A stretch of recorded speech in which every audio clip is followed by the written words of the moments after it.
Okay, so one of the things Michael Pollan has talked about is how difficult it is to make kind of ethical choices about what to eat.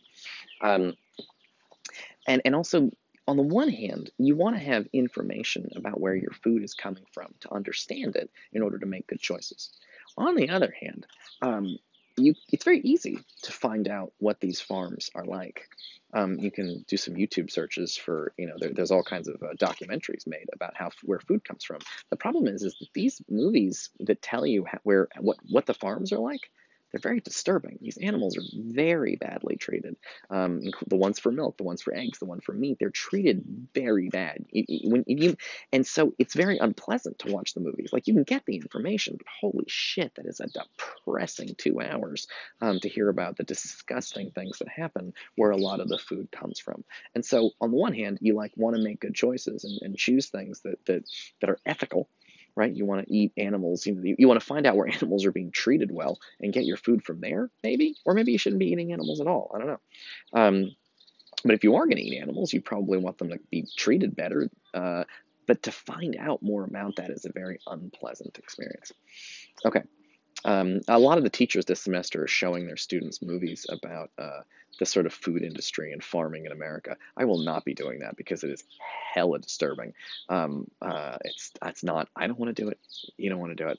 Nobody wants to do it. What I'm asking you to do is just to think about it. And if you would like to find out more, I'm sure I could find out some movies for you that are about the food industry. There's a bunch of them on Netflix about the way food gets made. But Food Incorporated, I think, is one of them. But these are not fun to watch, and we're already in the middle of a massive global pandemic, so I'm not going to give you a bunch of extra sad things to think about.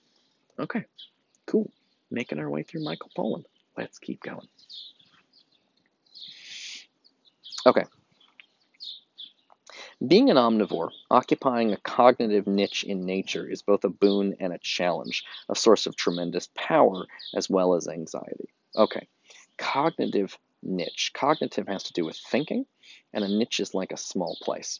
We have a cognitive niche in nature because we're in a complicated. A niche is like a little spot. And cognitive has to do with thinking. We are in a little cognitive niche because we are animals, but we can think about our choices.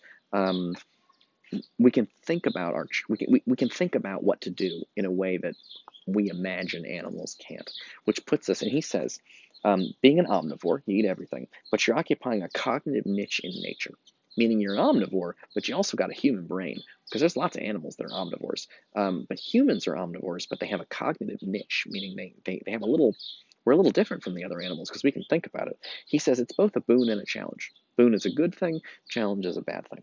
He says it's a source of power, our brains, because we can think up all kinds of things, but it gives you a lot of anxiety because it's like, how do you know what to pick and how do you know if you're picking the right thing?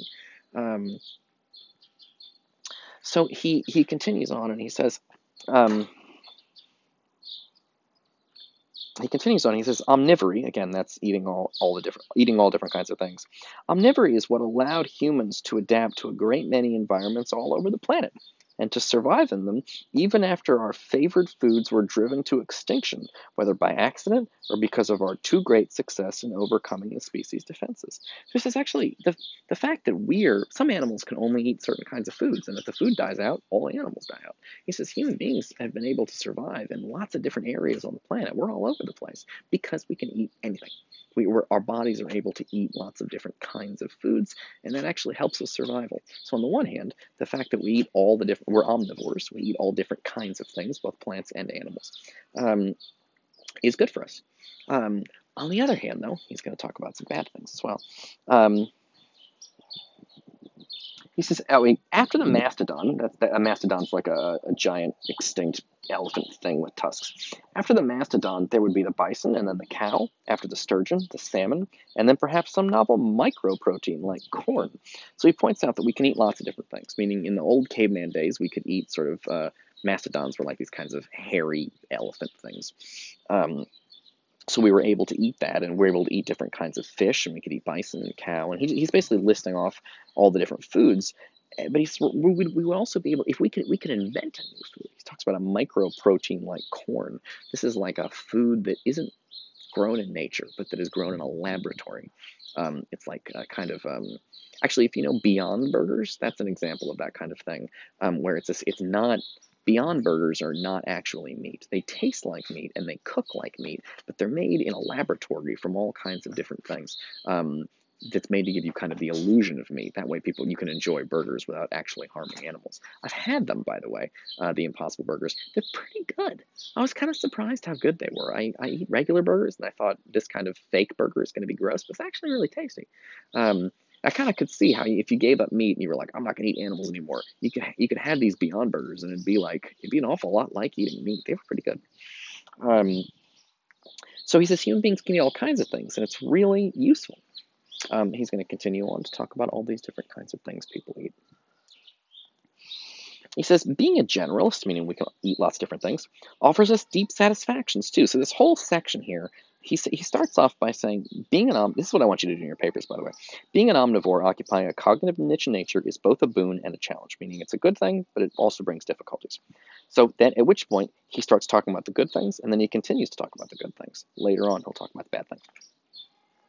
So he says, being a generalist offers us deep satisfactions too. Enjoyments that flow equally from the omnivore's innate neophilia, the pleasure of variety, and neophobia, the comfort of the familiar. So neophilia and neophobia are a little bit difficult, but he defines them for you.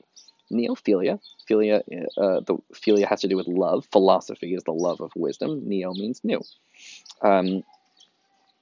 So neophilia is the pleasure of variety, meaning it's fun to eat lots of different kinds of foods that you never had before. But also neophobia. Phobia is like a fear. Some people they want the comfort of the familiar. This is you can eat anything, which offers you on the one hand the pleasures of eating new foods you've never had before. That's great. But also you have the option to just eat what's familiar to you. So that's he's talking about the different. Those are both different kinds of enjoyment. Right, it's tricky because they seem like opposites, but we enjoy both. Sometimes I enjoy a lot of restaurants. I just order the same thing. There's a restaurants when I get takeout, I just get the same thing over and over again because I love it and it's satisfying. I know what I want. I want a burger and I want exactly these 5 things on top of the burger, and it's satisfying to order it all the time over and over again. It's comforting because I know what I'm going to get and I know what it tastes like, and there's pleasure in eating the same foods on a regular basis. It's like every Tuesday I'm going to order from this restaurant. I'm going to get this burger that I really like.